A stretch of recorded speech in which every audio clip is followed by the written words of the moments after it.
Welcome to Gupta classes. Next lecture में जो है मैं आपको फ्रिक्शन के बारे में फ्रिक्शन के टाइप्स के बारे में आपको बताने जा रहा हूँ।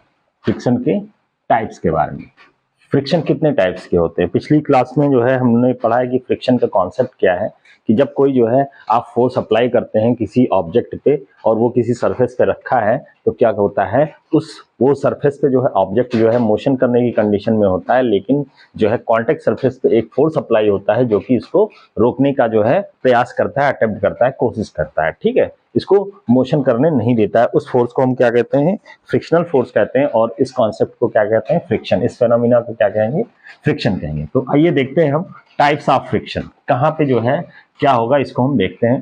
तो टाइप्स ऑफ फ्रिक्शन की बात करें तो फ्रिक्शन बेसिकली जो है 3 टाइप के होते हैं।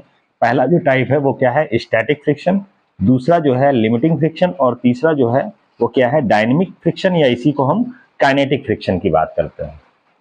अब देखते हैं स्टैटिक फ्रिक्शन क्या होता है और जो है लिमिटिंग और डायनेमिक, इन तीनों में डिफरेंस क्या है और इसको कैसे समझेंगे, इसको हम देखते हैं। आप लोगों को पता है कि फ्रिक्शन क्या है, सरफेस की प्रॉपर्टी होती है, डिपेंड करता है सरफेस अगर जो है पॉलिश सरफेस है तो उसमें फ्रिक्शन कम होगा, अगर रफ सरफेस है तो उसमें फ्रिक्शन ज़्यादा होगा। मतलब रफ सरफेस पे हम चलेंगे बहुत आसानी से चल सकते हैं, गिर नहीं पाएंगे, लेकिन अगर पॉलिश सरफेस पे चलेंगे तो गिरने का खतरा बना रहेगा। तो ये सब हम फ्रिक्शन के बारे में देख चुके थे। अब हम यहाँ पे स्टैटिक और इन सब के बारे में देखते हैं। मान लीजिए ये ब्लॉक है, ये क्या है, एक ब्लॉक है जिसका कुछ वेट होगा मान लीजिए।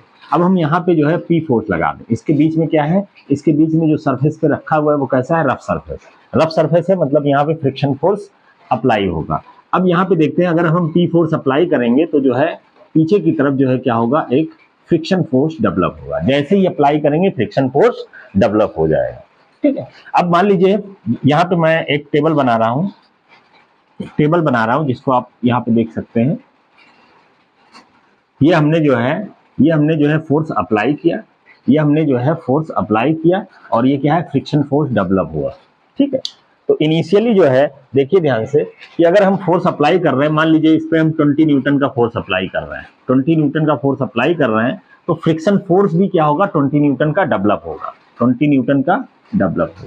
फिर हम जो है फोर्स की वैल्यू चेंज कर रहे हैं, मान लीजिए हमने 30 न्यूटन का लगाया, तो फिर से क्या होगा, जब भी हम फोर्स इस पे लगाएंगे तो किसी भी ऑब्जेक्ट को आप देखिए, अगर आप फोर्स लगा रहे हैं, मान लीजिए ये कैलकुलेटर है, इस पे हम फोर्स लगा रहे हैं, तो फोर्स लगा रहे हैं लेकिन ये आगे बढ़ नहीं रहा है। इसका मतलब क्या है, जो हमारे हाथ और जो है कैलकुलेटर के बीच, सरफेस के बीच जो फ्रिक्शन है वो डेवलप हो रहा है और ये इसको आगे बढ़ने नहीं दे रहा है। जैसे हम देखिए इस दीवार को या इस बोर्ड को जो है हम आगे की तरफ धक्का दें, इसको पुश करें तो ये आगे नहीं जा रहा है। मतलब क्या है, ये कहीं ना कहीं फिक्स है और उस सरफेस और इन दोनों सरफेस के बीच में फ्रिक्शन जो है वो अगर कर रहा है। तो यहाँ पे देखिए हमने पी फोर्स अप्लाई किया 30 न्यूटन, तो जो है जो फ्रिक्शन फोर्स एफ क्या है, फ्रिक्शन फोर्स, और पी क्या है, अप्लाइड। ये क्या है, अप्लाइड फोर्स, और ये क्या है, फ्रिक्शन फोर्स। ये क्या है, फ्रिक्शनल फोर्स है। जैसे ही अप्लाई करेंगे फ्रिक्शन फोर्स डेवलप होगा। 30 न्यूटन, तो यहाँ पे भी 30 न्यूटन। फिर हम धीरे धीरे फोर्स को जो है आगे बढ़ा रहे हैं। मान लीजिए जो है अब हमने जो है फ्रिक्शन फोर्स, जो अप्लाइड फोर्स थी वो हमने 40 न्यूटन कर लिया, तो यहाँ पे देखा 40 न्यूटन यहाँ पे भी आया। फिर से हमने जो है हम फोर्स को जो है इंक्रीज करते जा रहे हैं, फ्रिक्शन फोर्स उतना ही डेवलप होता जा रहा है। लेकिन एक कंडीशन ऐसी आएगी, जैसे ही हम इसको हम चेंज करेंगे, अप्लाई फोर्स को एक लिमिट के बाद करेंगे, फ्रिक्शन फोर्स की वैल्यू धीरे धीरे क्या होगी, डाउन हो जाएगी। ठीक है, धीरे धीरे डाउन हो जाएगी। इस केस में जो है क्या होगा, और फिर कांस्टेंट आएगा। तो यहाँ से हम देख सकते हैं कि जो फोर्स है, जो फोर्स हम अप्लाई कर रहे हैं, धीरे धीरे हमने बढ़ाया तो फ्रिक्शन फोर्स की वैल्यू बढ़ गई। लेकिन एक टाइम ऐसा आया कि जो है ये अब जो है क्या होगा, स्टार्ट करने की कंडीशन में हो, मतलब मोशन अब स्टार्ट होने वाला है। मतलब हमने 50 न्यूटन का फोर्स लगाया तो अब मोशन जस्ट स्टार्ट होने वाला है, इम्पेंडिंग द मोशन होने वाला है। और जैसे ही हमने कुछ भी बढ़ाया फोर्स में, एप्लीकेशन जो अप्लाइड फोर्स है उसको हमने जैसे ही बढ़ाया, ये मोशन में आ जाती है। क्या हो जाती है, मोशन में आ जाती है। और फिर फ्रिक्शन जो है क्या होता है, वो डाउन हो जाता है। फ्रिक्शन क्या होता है, डाउन हो जाता है। तो यहाँ से इस कॉन्सेप्ट को यहाँ पे देख सकते हैं कि स्टैटिक फ्रिक्शन को हम कैसे डिफाइन कर सकते हैं। The frictional force develop till the body starts moving. जब तक बॉडी मूविंग जो है मूविंग कंडीशन में नहीं आती है, मतलब इस रीजन तक इस रीजन तक हम क्या कहेंगे, इस रीजन तक का क्या कहेंगे, इस रीजन तक कहेंगे स्टैटिक फ्रिक्शन। क्या कहेंगे, स्टैटिक फ्रिक्शन।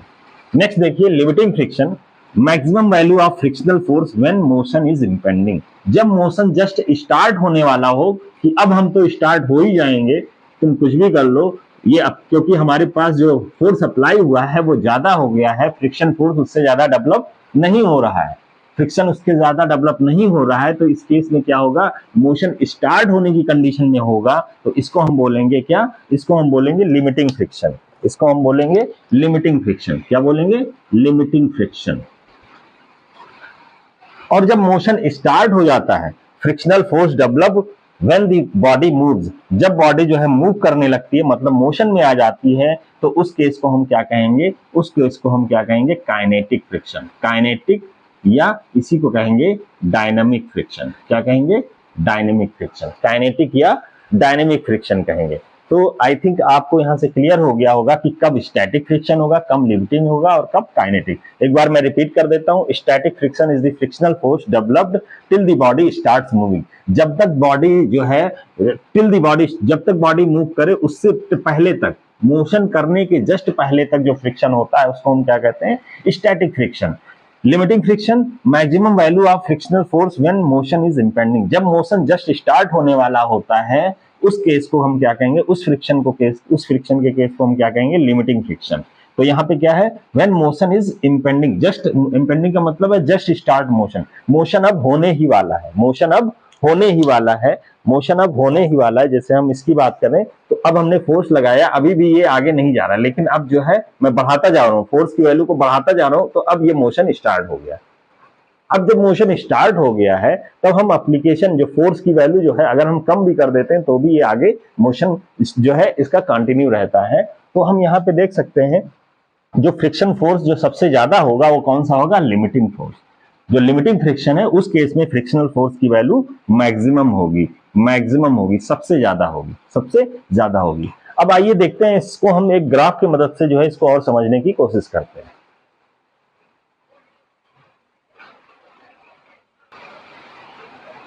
हाँ, तो आइए देखते हैं इसको। मैं जो यहाँ पे क्या है, फोर्स जो अप्लाई हो रहा है P और फ्रिक्शन फोर्स जो डेवलप हो रहा है, इसी क्वांटिटी को हम जो है ग्राफ पे दिखाते हैं। तो हमने जो है ग्राफ में क्या है, एक्स एक्सिस पे जो है ये है, और एक्स एक्सिस पे हमने क्या लिखा है, अप्लाइड फोर्स। ये अप्लाइड फोर्स की वैल्यू है, जो फोर्स हम अप्लाई कर रहे हैं, जैसे 20 न्यूटन, 30 न्यूटन, 40, 50, 60, 70, ये सब क्या है, फोर्स को जो हम अप्लाई कर रहे हैं, जिस वैल्यू को अप्लाई कर रहे हैं, जितना फोर्स अप्लाई कर रहे हैं उसकी वैल्यू है। वाई एक्सिस पे क्या है, वाई एक्सिस है ये, इस पे जो है फ्रिक्शन फोर्स जो डेवलप हो रहा है उसकी वैल्यू। अब फ्रिक्शन फोर्स जो डेवलप हो रहा है इसकी हम देख रहे हैं, जैसे 20 है, 30 है, 40 है, 50, ये सारी चीज जो है क्या है, ये फ्रिक्शन फोर्स की वैल्यू जो डेवलप हो रहे हैं। और ये कहाँ पे मैंने दिखाया है, वाई एक्सिस। तो एक्स और वाई एक्सिस पे हम इसको प्लॉट करते हैं कि एक्चुअली हो क्या रहा है, इसके और इसके बीच में क्या होता है, लड़ाई हो रही है, इसके और इसके बीच में क्या होता है, लड़ाई हो रही है, जीतता कौन है इसको हम देखते हैं। तो यहाँ पे हम जो है इस ग्राफ को प्लॉट करते हैं, ठीक है।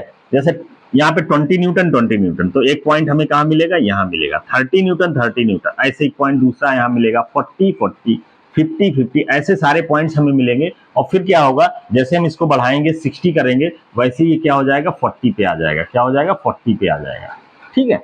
फिर इसको ये हमेशा क्या होगा, ये आगे जब भी हम ये फोर्स अप्लाई करते जा रहे हैं, ये हमेशा क्या होगा, 40 40 ही आता रहेगा फ्रिक्शन फोर्स, मतलब ये आगे जो है कॉन्टिन्यूअस ऐसा रहेगा।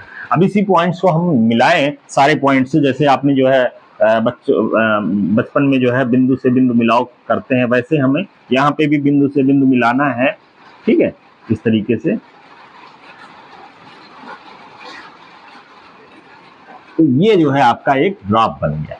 ये क्या हो गया, एक ग्राफ बन गया, जो कि ये ग्राफ क्या दिखाता है, फ्रिक्शन फोर्स और अप्लाइड फोर्स के बीच का रिलेशन दिखाता है कि कैसे कैसे फोर्स को हम अप्लाई जब करते हैं तो फ्रिक्शन फोर्स कैसे डेवलप होता जा रहा है, ये चीज दिखा रहा है। अब इस ग्राफ से हम क्या समझेंगे, जो है इस ग्राफ से देखिए ध्यान से, तो जो है यहाँ पे देखिए 50 न्यूटन का जब भी आपने फोर्स अप्लाई किया है तो 50 न्यूटन का जो है फ्रिक्शन फोर्स डेवलप हुआ है। उसके बाद जो है फ्रिक्शन फोर्स की वैल्यू डाउन हो गई है, फ्रिक्शन फोर्स की वैल्यू डाउन हो गई है। और जैसे जैसे यहाँ पे फोर्स अप्लाई कर रहे हैं वैसे वैसे फ्रिक्शन फोर्स की वैल्यू भी बढ़ती जा रही, बढ़ती जा रही। तो इसीलिए ये लाइन आता है और उसके बाद क्या होगा, ये एक स्ट्रेट लाइन आता है। क्यों? क्योंकि फ्रिक्शन फोर्स की वैल्यू कांस्टेंट हो गई है। कितना होगा देखो, ये 40 आगे भी 40 कांस्टेंट हो जा रही है, राइट। तो यहीं पे हम इस ग्राफ से देख सकते हैं कि ये जो रीजन है जो है, इसमें जो है रीजन को अगर हम अलग कर ले तो ये वाला जो रीजन है, ये वाला रीजन, ये जो है जो मैक्सिमम जो हुआ था उसके इधर वाला जो रीजन है, ये वाला रीजन क्या है, ये वाला रीजन है स्टैटिक फ्रिक्शन। कौन सा फ्रिक्शन है? स्टैटिक फ्रिक्शन का रीजन है। और स्टैटिक फ्रिक्शन में क्या होता है, अभी यहाँ देखे, frictional force developed till the body starts move, जब तक बॉडी जो है स्टार्ट मूविंग स्टार्ट नहीं करती उसके पहले तक, टिल तक जो है जो फ्रिक्शन होता है उसको हम क्या कहेंगे? Static friction. तो कहां तक हो रहा है? ये जो है ये आपका हो रहा है, यहां तक हो रहा है, इसको हम क्या कहेंगे? इस रीजन को, इस रीजन को क्या कहेंगे? इस रीजन को बच्चा कहेंगे जो है, इस रीजन को कहेंगे स्टैटिक फ्रिक्शन। ठीक है। दूसरा देखिए, friction force develop when the body moves, जब बॉडी मूव करने लगती है, जब बॉडी मूव करने लगती है तो जो रीजन है उस रीजन को क्या कहेंगे? इसमें बॉडी मूव करने लगती है, इस रीजन को क्या कहेंगे? डायनेमिक, डायनेमिक, डायनेमिक या काइनेटिक फ्रिक्शन। क्या कहेंगे? डायनेमिक या काइनेटिक फ्रिक्शन कहेंगे। तो ये रीजन क्या है? काइनेटिक फ्रिक्शन है या डायनेमिक इसी को बोलेंगे। और जो है जो बीच में एक जो है पॉइंट आता है जिसको हम कहते हैं थ्रेशोल्ड ऑफ मोशन। क्या कहेंगे? थ्रेशोल्ड ऑफ मोशन, मतलब यहाँ पे फ्रिक्शन फोर्स की वैल्यू मैक्सिमम है, कितना है? 50 है, फ्रिक्शनल फोर्स की वैल्यू 50 है। ठीक है, तो इसको हम क्या कहेंगे? इसको हम कहते हैं लिमिटिंग फ्रिक्शन। इस पॉइंट को क्या कहते हैं? Limiting friction. क्या कहेंगे?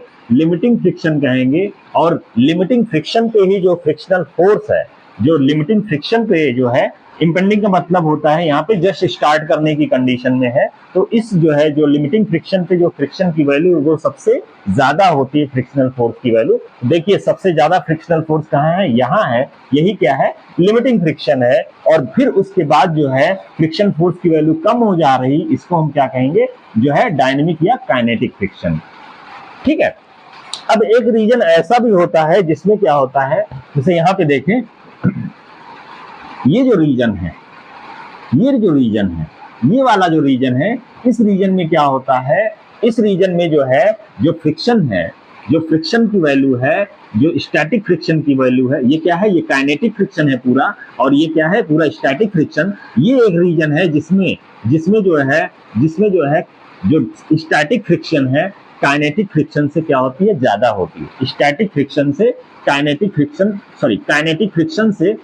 फ्रिक्शन से लोअर है, और ये लाइन ऊपर है। इसका मतलब होता है काइनेटिक फ्रिक्शन से ज्यादा क्या है? स्टैटिक फ्रिक्शन है। वो कौन सा रीजन है? ये वाला रीजन। इस रीजन में जो है स्टैटिक फ्रिक्शन काइनेटिक से ज्यादा होता है। ठीक है। और जो स्टैटिक फ्रिक्शन आपका 0 से भी स्टार्ट होता है, और जो लिमिटिंग फ्रिक्शन है वो सबसे ज्यादा होता है। तो अगर हम बात करें तो जो है लिमिटिंग फ्रिक्शन की वैल्यू सबसे ज्यादा होती है, उससे कम होती है स्टैटिक फ्रिक्शन, और उससे कम होती है काइनेटिक या डायनेमिक फ्रिक्शन। लेकिन स्टैटिक फ्रिक्शन काइनेटिक से भी कम हो सकती है।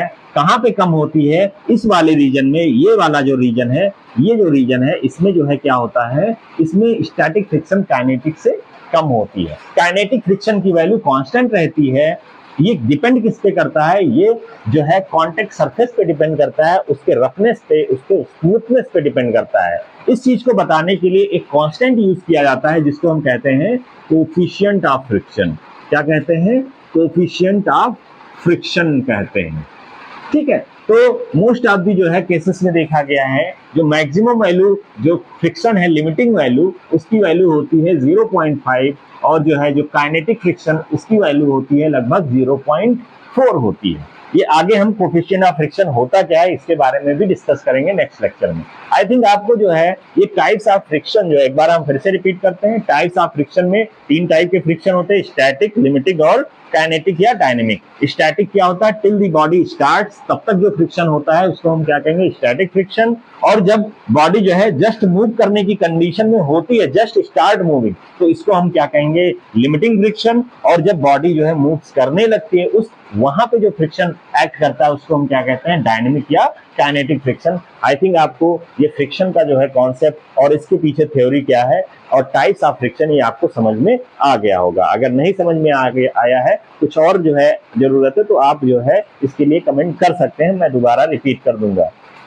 इसके आगे हम लोग देखेंगे जो है लॉ ऑफ कूलॉम फ्रिक्शन, ठीक है, कोफिशिएंट ऑफ फ्रिक्शन उसमें डिस्कशन होगा, ठीक है। फिर उसके आगे जो है डिस्कशन होगा और फिर उसके बाद हम फ्रिक्शन से रिलेटेड प्रॉब्लम को डिस्कस करेंगे। तो आई थिंक इतना ही रखते हैं। Thank you very much.